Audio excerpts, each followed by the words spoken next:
हज के 5 दिन हैं। हज के कितने दिन हैं?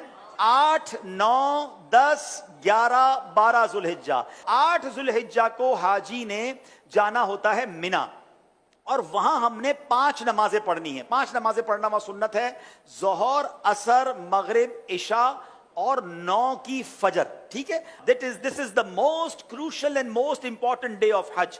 हज का सबसे अहम दिन जो है वो 9 जुल्हिज्जा है। यानी अगर कोई आपसे सवाल करे हज किस दिन होता है, तो हज 9 जुल्हिज्जा को होता है, क्योंकि उस दिन यौमे अरफा है। ये हज का रुकने आजम है, सबसे मेन दिन है जो हज का, वो 9 जुल्हिज्जा है। यानी कोई अरफात नहीं गया तो उसका हज ही नहीं होगा ना।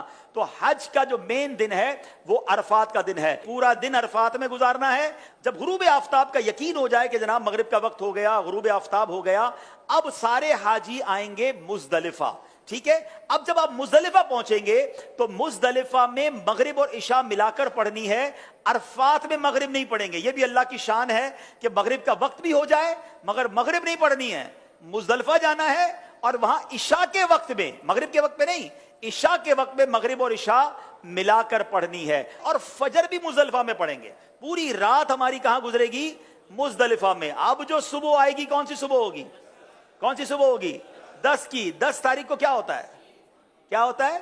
हाँ, सारी दुनिया बकरा ईद मनाती है, मगर खुदा की कसम जो आज ही ईद मनाता है ना, मैला कुचैला है, बाल बिखरे हुए हैं, मतलब नींद भी नहीं हुई है, मगर खुदा की कसम वो जो ईद का मजा है, वो जो थकन का मजा है, वो जो सुरूर है, वो दुनिया की किसी और चीज में नहीं है। अल्लाह हमें हर साल ऐसी ईद नसीब फरमाए।